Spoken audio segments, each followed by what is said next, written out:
Magkano nga ba ang aabutin kung kukuha ka ng business permit sa inyong negosyo? Yan ang pag-usapan natin ngayon dito sa video na to. Kaya tara, let's go!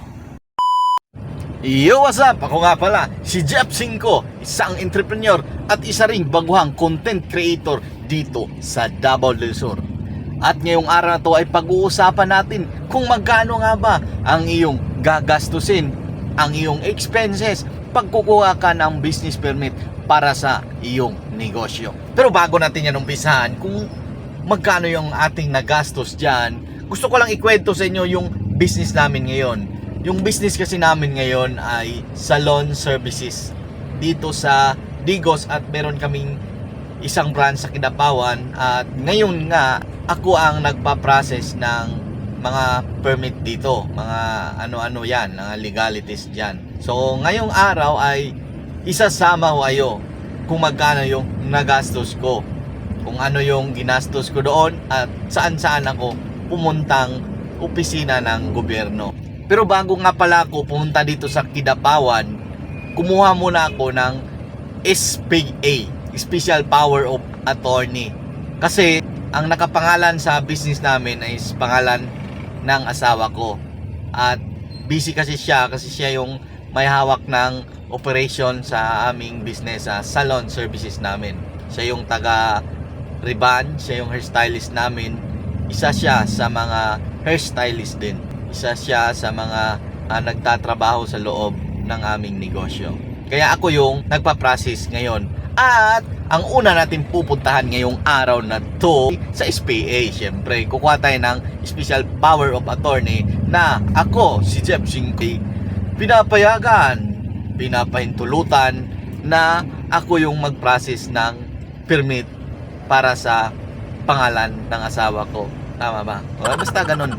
O pagkatapos, kung nakakuha na tayo ng permit ngayon, SPA pala, SPA, nakakuha na tayo ng Special Power of Attorney, ay magkano na bayaran ko doon. So, Special Power of Attorney, nasa 350 yon.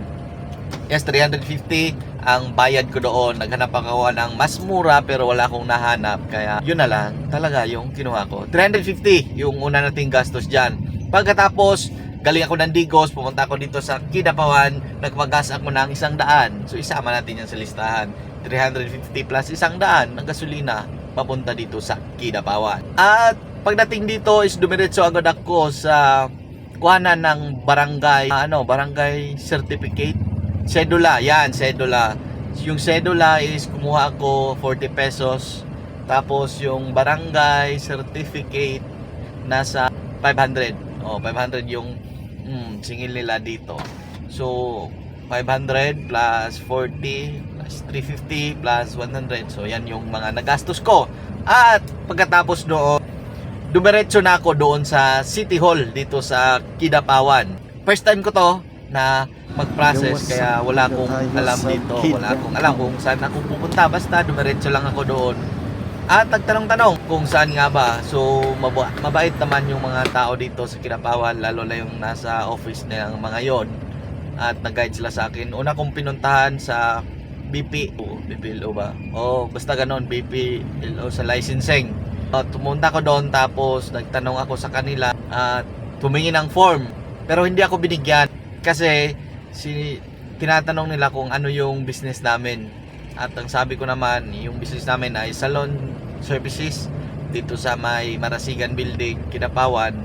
So kailangan ko daw munang pumunta sa zoning ba yan? Zoning. So pagkatapos doon, diretso agad ako doon sa sa zoning ng City Hall. At mahingi siya sa aking papeles na dito address, tsaka ano pa yun? Business permit ba yun? Ng building. At tinanong niya rin, tsaka ano pa nga yung tingin sa akin? Parang yun na lang yata. Tapos nag-fill up ako ng form doon. Pagkatapos pinabalik niya ako doon sa licensing. At yun, bumalik ako sa licensing. Pagkatapos pinapunta na naman ako doon sa fire. Pagkatapos sa fire, binigyan ako ng mga requirements ng anong kailangan. Pinabili sa akin, tapos may pinabayaran din sa akin sa fire ng mga, ano yung binayaran ko doon? 500 yata. Oh, sa fire. Tapos doon naman sa ano, sa para sa building pala, sa building ng ano namin, nirentahan namin. Anong tawag doon na? Ubo? Ubo yung tawag nila dito. Hindi ko alam, nakalimutan ko.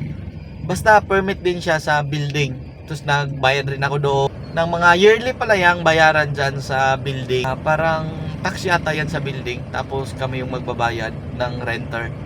So ang binayaran namin doon sa whole year daw yun is nasa mga 700 siguro.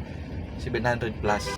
Pagkatapos doon, mga requirements kinuha ko na at pumunta na naman ako sa ano, sa may health center. Pinakuha ko ng health card at yung kinuhanan ko is yung tauhan namin is 3. Kaso yung isa umalis na, di ba? So 2 na lang nakunan ko. At magkano ba yung ano, 300 lang bawat isa sa health card. At pagkatapos doon sa health card, matagal kasi yung health card, mga 3 days. So wala muna, umuwi muna kami sa amin. 2 days pala yung health card kasi Friday. So mga 3 days nga yung health card. So wala muna kaming ano doon, nag-party muna kami doon. Hindi namin natuloy yung ano. So bumalik na lang ako nung ano, mga last week lang.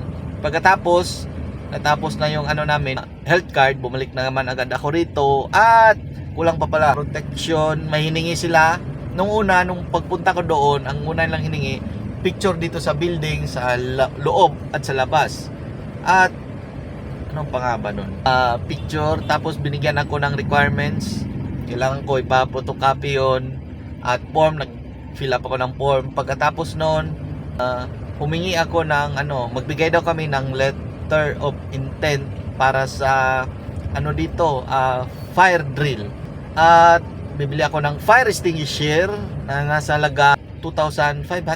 Tapos may bayad pala pag magpa-fire drill 1,000. Gagamitin daw nila yun sa gasolina at sa mga gagamitin dito sa fire drill nila.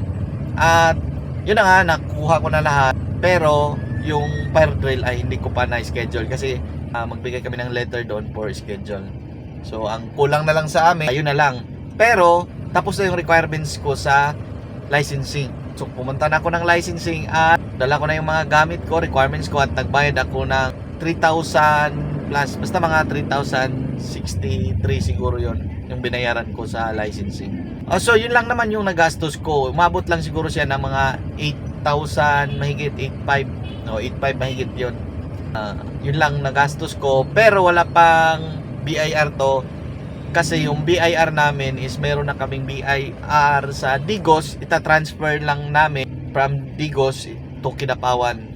RDO transfer lang tawag daw nila nun. At ito, dito naman ulit kami sa salon namin sa Kidapawan para kukunin namin yung requirements kasi dito yung business permit namin at ano, mga DTI at kung ano-ano pa. At yun na naman yung dalalhin natin sa ano, sa BIR Digos. So wala pa akong alam kung meron pa ba tayong babayaran doon sa ano, sa BIR ng Digos, magkano. Basta yung total ko nagastos nga pagkuha ng business permit ngayon nasa mga 8,500 lang. Yun lang muna yung nagastos ko, kasama na yung mga gasolina, hindi pa kasama yung gasolina, siguro mga 9,000. O ganun lang, napakadali lang din naman pala kumuha ng business permit. Akala ko dati kasi ang hirap niyang i-process kasi first time ko rin naman na mag-process nito. So di ko alam na basic lang pala. Tsaka madali tuturuan kanila, i-guide kanila at bibigyan kanila ng anong mga kailangan mong requirements para makumpleto mo yung kailangan mo. So yan lang muna sa video na to. Kita-kits sa susunod kong upload nag-upload pa tayo tungkol sa cash flow technique natin at sa mga supplier technique natin, kung paano natin dinadiskartehan yung mga yan. Paalam mo na sa susunod na video. Kita-kits tayo at huwag kalimutang magdasal at magpasalamat sa buong may kabal. Ako si Jeff Singkong nagsasabing, kumbate perme, laban lang sa buhay, laban lang sa pagninegosyo kahit malugi pa tayo. Let's go!